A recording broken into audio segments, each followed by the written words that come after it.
Why Nnamdi Kanu shed tears as he passionately spoke in defense of the Northerners before his arrest. All right, my dear listeners, the IPOP leader before his arrest, Mazen Nnamdi Kanu, made a video where he actually spoke on behalf of the Northerners. In fact, he spoke concerning Les Shaibu, that's the lady who was kidnapped at a very tender age by the Boko people. But today, this very small girl is now a lady, but a lady who is now the wife of the Boko people. And the worst part of this is that this lady is no longer ready to return back home because of the way she has been, brainwashed, charmed, and deceived by these criminal Fulanis. Now, Nnamdi Kanu in this very video, was passionate about all that happened then, and was trying to make the country Nigeria to know that this cannot continue.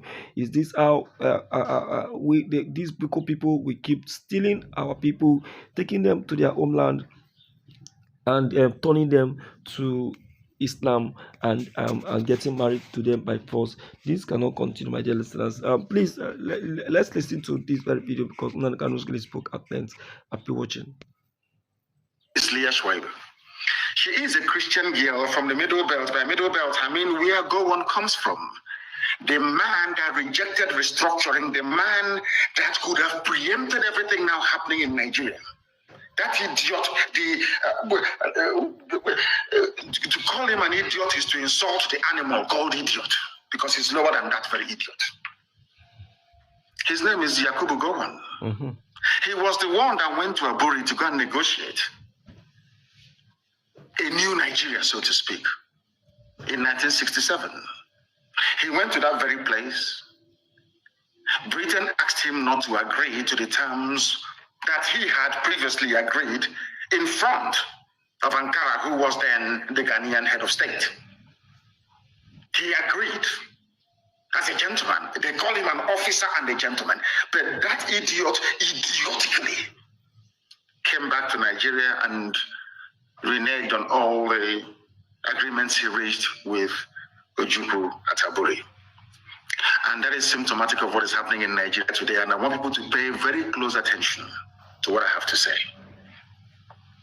Leah Shuaibu was abducted from her state, Yobe State, Dapchi. According to, of course, everyone knows that. There is this people, because the reason why you hear about her is because a lot of white people in America have taken up her cause. And I think that Reno Omokri and all the rest of them have been fighting to put her name out there in the limelight so that the world can understand what is happening. They call her a heroin Christian. People must pay attention. A lot of people will be very angry this evening after this very broadcast. But as you know me very well, I don't give a damn. She's a Christian. The Pope has not called for her release consistently. The Archbishop of Canterbury, these are all Christian, frontline Christian leaders all over the world.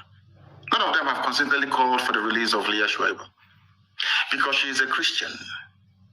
And the lives of Christians do not matter. Connect with amazing local women in just 1 second. Chat.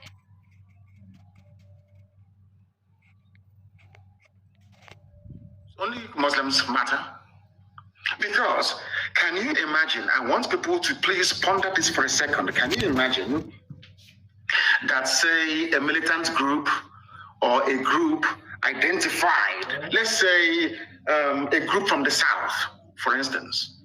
Imagine that a group operating in the South went to a school or went to one Gariki market somewhere and abducted a Muslim virgin girl who is Fulani. Took her to a camp, let's say in Olo, let's use Olo for example, and took her to a camp in Olo. Held her hostage continuously raping her until she fell pregnant. Mind you, she was a virgin.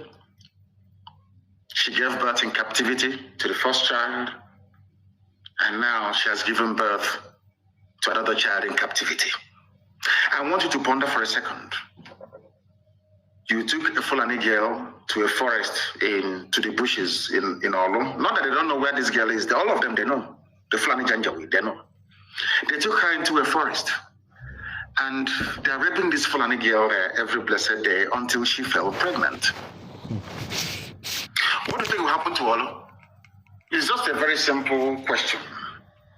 Because I want to bring home to people why I hate Nigeria with but I despise the zoo and any idiot that calls himself a Nigerian.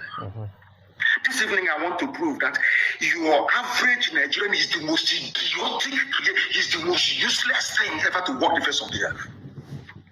What do you think will happen to Olu? Fulani girl. What do you think the BBC will do? What do you think the US ambassador will do, or even the British High Commissioner? They will say the entire Igbo land will be left for. They will bomb everybody to smithereens. Or should I say, to the kingdom come? Are you following me? Imagine a Fulani virgin girl, a Muslim, being held hostage in Umuahia, a forest somewhere in Umuahia. What do you think will happen to Umuahia? What do you think Muslims will do all over the world?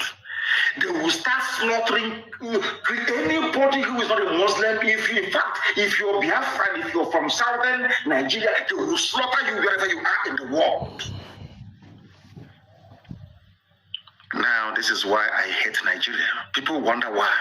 I have my reasons. Because Nigerians are the most foolish, idiotic people in the world. Useless to the core. They thrive on gossip, on stupidity and silliness. They have no class, they have no shame, they have no grace. Nigeria is the most useless thing that man ever made. Do you know why this girl was taken? It is called, I don't know, it is called comeuppance. She was taken from a region that the person responsible for the mess that Nigeria is in today, which is Yakubu Gowon. He's from the Middle Belt. This young lady, I believe, is also from the Middle Belt. You have idiots on social media writing about Middle Belt. The Middle Belt is Middle Belt that. A Middle Belt Christian in a country called Nigeria has been held hostage now for nearly 3 years. She was a virgin, a little girl. They raped her to the point whereby she fell pregnant. I don't want to talk about the girls that they raped and they had to cut out her womb only last week in Lagos. Nigerian army. I want people to understand, when you're talking about one Nigeria, I want you to understand that you are an East. My dear listeners, now hope we are all following. So hope we can now see where Nnamdi Kanu's anger is coming from for Nigeria. It's not that Nnamdi Kanu didn't just wake up one morning and decide to hate Nigeria. It is what Nigerian is doing to the masses, to the citizens. That is what is making him angry. Look at what he just said. This Téärs Shaibu was held hostage in a forest in Umuahia. No, not even Téärs Shaibu was kidnapped in Yobe. Do you understand? Then a Fulani girl, which is not Téärs Shaibu, another Fulani girl, was